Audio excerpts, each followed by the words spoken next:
ग्रामविकास मंत्री जयकुमार गोरेंवर अश्लील फोटो प्रकरणी आरोप करणाऱ्या महिलेच्या प्रकरणाला आता वेगळं वळण लागलंय। आता या महिलेलाच सातारा पोलिसांच्या स्थानिक गुन्हे शाखेने अटक केली आहे, तेही खंडणीच्या प्रकरणात। प्रकरण मिटवण्यासाठी 3 कोटींपैकी 1 कोटीची खंडणी स्वीकारताना तिला अटक करण्यात आली आहे। पाहूया नेमकं काय प्रकरण आहे।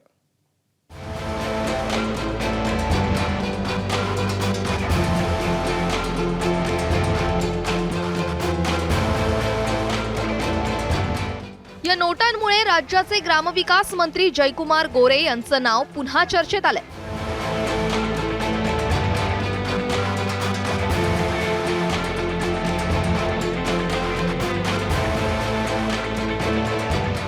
याचं कारण म्हणजे 1 कोटी रुपयांची खंडणी घेत असताना ज्या महिलेला अटक करण्यात आली आहे ती हीच महिला आहे, जिनं जयकुमार गोरे यांच्यावर आक्षेपार्ह फोटो पाठवल्याप्रकरणी आरोप केले होते।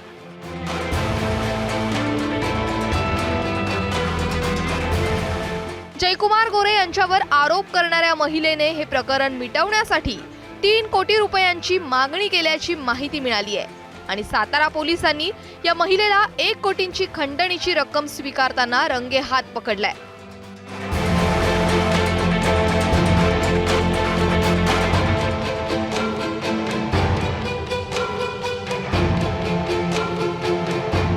मात्र संजय राऊत आणि सुप्रिया सुळेंनी या घटनेमागे काहीतरी काळवेर असल्याचा संशय व्यक्त केलाय। ज्या प्रकारे त्या पत्रकाराला अटक केली, ज्या प्रकारे तुषार खरातला अटक केली, त्याच प्रकारे त्या महिलेला अटक केली। कायद्याचा पूर्णपणे हा गैरवापर आहे, misuse of power. Police Maharashtra हे देवेंद्र फडणवीस यांच्या नेतृत्वाखाली पोलीस स्टेट बनलेलं आहे। पोलीस काही करतात आणि पोलिसांना कोणते आदेश दिले जातात।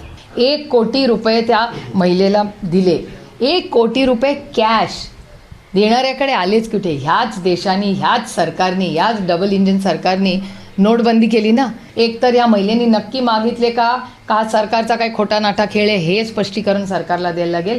आणि दुसरी गोष्ट, नक्की त्या महिलेकडे काय मिळालं का त्या महिलेच्या पिशवीत ते टाकलं का काय, हा खूप गंभीर विषय आहे। त्याच्यामुळे हे आरोप आम्हाला कळले पाहिजेत कोणी केलेत आणि एवढं 1 कोटी रुपये कॅश हे आले कुठे ह्याची ईडी सीबीआयची चौकशी झाली पाहिजे। दुसरीकडे या मागचे खरे चेहरे लवकरच पुढे येतील असा दावा भाजपच्या आमदारांनी केलाय। ती महिला आधीपासून ब्लॅकमेलिंग करण्याच्या दृष्टिकोनातूनच सन्माननीय जयकुमार गोरेंना त्रास देत होती। त्या प्रकारचं काही नसताना तिने एक फार मोठं चित्र निर्माण करण्याचा प्रयत्न केला आणि आज तिचं पितळ त्या महिलेचं पितळ उघडं पडलेलं आहे। आणि यामागे नुसतं ती महिला नाही तर तिच्या मागे अनेक लोक आहेत, अनेक विरोधी पक्षाचे लोकांचं त्यात पुढे नाव येणार, मी तुम्हाला 100% सांगतो। कारण मला माहीत आहे की यामागे कसा प्रकारचा सगळा हा षडयंत्र रचला गेला आणि तुम्हाला काही दिवसानंतर या सगळ्या गोष्टीचे पत्ते उघडणार।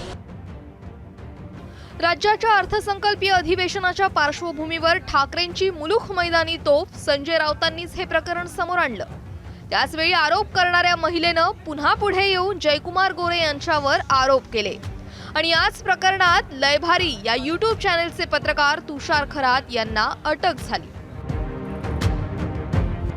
नेमकं हे प्रकरण काय आहे त्यावर सुद्धा एक नजर टाकूयात। 2016 मध्ये काँग्रेसमध्ये असताना एका महिलेला आक्षेपार्ह फोटो पाठवल्याप्रकरणी जयकुमार गोरेंवर गुन्हा दाखल झाला। अटक टाळण्यासाठी गोरेंनी सातारा जिल्हा न्यायालय आणि मुंबई उच्च न्यायालयात धाव घेतली। न्यायालयानं अटकपूर्व जामीन अर्ज फेटाळला आणि गोरेंची 10 दिवस जेलमध्ये रवानगी झाली। काही दिवसांनंतर जयकुमार गोरेंना जामीन मिळाला। ऑक्टोबर 2019 मध्ये जयकुमार गोरे यांची निर्दोष मुक्तता झाली। महिलेनं केलेले आरोप सिद्ध करण्यासाठी सबळ पुरावे नसल्यानं निर्दोष मुक्तता झाली। ह्या गोरेनी त्याला ते शपथविधीसाठी ज्यावेळी त्याला ही केस आडवी येत होती त्यावेळी त्यांनी माझ्यावर प्रेशर आणलं की आम्ही तुम्हाला जीवे मारू, तुमच्या कुटुंबाला त्रास देऊ, असं केल्यानंतर ऑक्टोबर 2019ला मी ही केस मागे घेतली। म्हणजे कशी घेतली तर हा अक्षरशः म्हणजे मी ज्यावेळी केस करताना सुद्धा मी डगमगले नाही, मी तेव्हाही डगमगले नाही। मी म्हटलं मला रिटर्न स्टेटमेंट द्यायचं की मी पुन्हा असं करणार नाही आणि कुठल्याही प्रकारचा त्रास तुम्हाला देणार नाही। 2016 मध्ये जयकुमार गोरे यांची निर्दोष मुक्तता झाल्यानंतर या प्रकरणाची कुठेही चर्चा नव्हती। मात्र पुन्हा निनावी धमकीचं पत्र आल्याचं सांगत महिलेनं जयकुमार गोरेंवर आरोप केलेत। आता या प्रकरणाला वेगळं वळण लागलंय आणि आज तर चक्क आरोप करणारी महिलाच सेटलमेंटसाठी 3 कोटींची खंडणी मागत असल्याचं समोर येऊन तिला अटकही झाली आहे. त्यामुळे या प्रकरणातला गुंता आता आणखीनच वाढलाय. यामिनी दळवीसह ब्युरो रिपोर्ट, एबीपी माझा, मुंबई. एबीपी माझा, उघडा डोळे बघा नीट.